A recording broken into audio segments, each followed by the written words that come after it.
Thank you very much. I'm very conscious I'm now the last speaker of the penultimate session, so this is down to the hard people to stay there. I'm also very conscious that quite a lot of people have actually already talked about my subject matter already this morning, which perhaps actually then emphasises that what I was going to tell you is probably right. So, for a very short introduction of people who possibly don't know who Atlantis are, we currently have 9 potential projects in the UK. We have other operations around the world, but our real focus is on the UK and with one current project in Scotland. We've got a pipeline that we want to develop, but our biggest challenge is acquiring the finances to actually develop that pipeline. So we've now got to sort of do this on a very much a project by project basis, and it's very difficult to then focus or put priorities to projects when we've got some uncertainties, and particularly uncertainties that we've learned from our current MeyGen Phase 1A project. Just for that sort of a very quick update where we are, I mean, there's been a lot of interest in the project, not surprisingly. I mean, currently we've got a lot of onshore works complete, the control building is almost finished, electrical works will start on that in the next month. We've installed the subsea cables, and our turbine structures are currently being manufactured in 3 locations in Scotland, and turbines are being manufactured in America and in Europe. So as we stand, progress is very good. The eyes of the world are on us, we're very conscious of that. But what I wanted to sort of talk about was not what we've done on Phase 1A, but picking up the theme which was concept to array, but actually then saying, well, for our next array, what did we learn from the first one? And what will we do better? And what will we not do at all? And in some respects, it's been a case of what will we do better more than what we will do at all, because we haven't really seen very much that we've sort of thought, well, we won't be doing that again. There's sort of 5 real topic areas that I just wanted to briefly touch on. One was the array design and consenting, and I come from a background of offshore wind and onshore wind, where you try and pick up the lessons learned as you go forward, so that when you get consent for a project, you're looking forward on what might happen in the future, not what's happening in the here and now. So where we've got gravity vases at Phase 1A, we've already recognised that maybe that isn't the ultimate solution. The foundations are very expensive, and ultimately if we are to make the tidal energy industry a great success, everybody knows that the cost of energy has to be driven down, and probably driven down considerably, possibly by 35% of what we're currently building the project at. So we know we've got to look at other things. So in Phase 1B, which will probably be 4 turbines as well, we want to look at other foundation solutions. So one might be a monopile, typically used in offshore wind.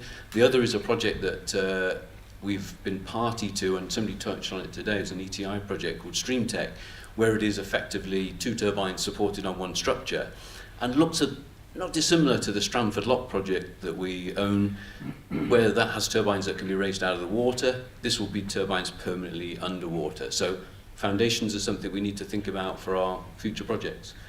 Then there's the turbines themselves. As people will be aware, we actually manufacture turbines, but we have 2 types of turbines going into Phase 1A, and recognise that there will be other manufacturers, hopefully, that will pick up the mantle and realise that the tidal industry is an industry worth investing in. So we need to make sure that our consent allows us to have a variety of turbines. We don't restrict ourselves, other than the restrictions that the site itself places.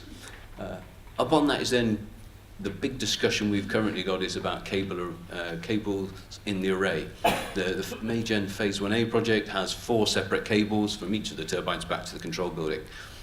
That's okay for 4 turbines, but if you've got a 50 turbine site, is that sustainable? Is that the most cost-effective way of doing it? So it's another big question we've now got to put out there is, how can we reduce the cost of array cabling? Do we end up with subsea hubs? And I know that there's a project in China at this moment is actually looking at that. Is that something that could be done? In terms of grid connection, I think everybody probably is aware that the certainty is often the thing that kills you, and the certainty of timing. And we've got a number of projects that the grid connection is so far into the future, it questions will they be actually commercially viable by the time we get to that connection date. And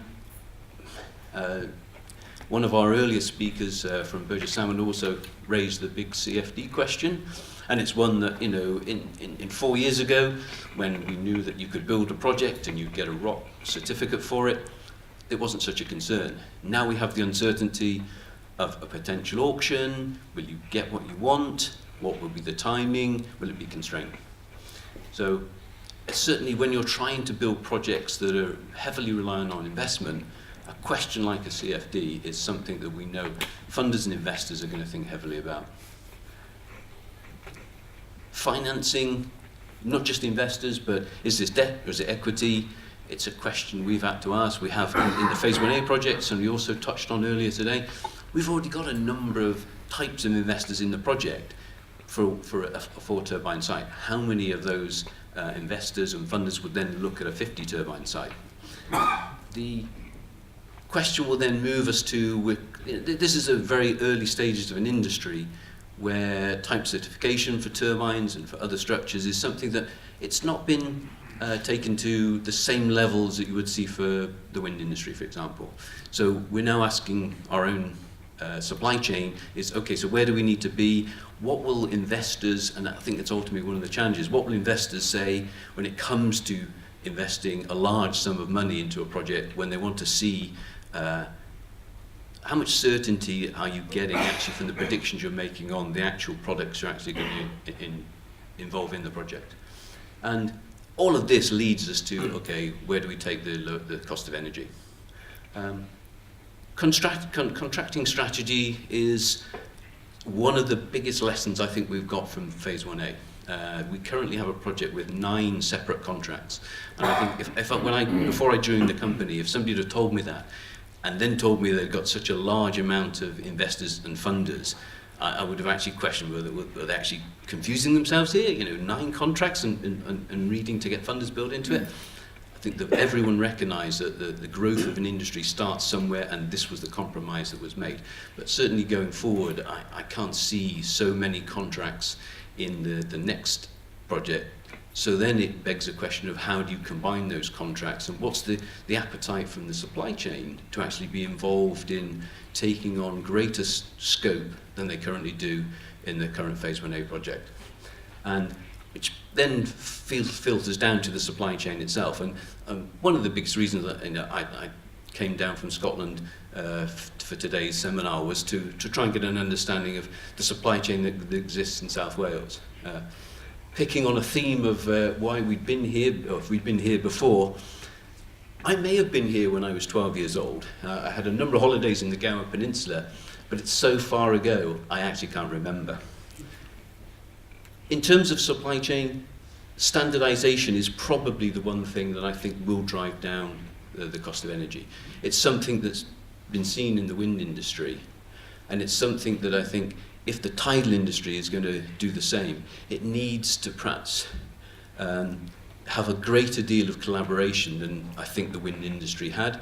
The 9 years I spent there, there wasn't that great or desire to actually share ideas. It was very competitive, and I think the tidal industry needs to perhaps take a perhaps more, I'll use the term grown-up view of it, but I think to get there quicker, the best way to share ideas and recognise that building an industry is actually about building everybody's industry and not just your own.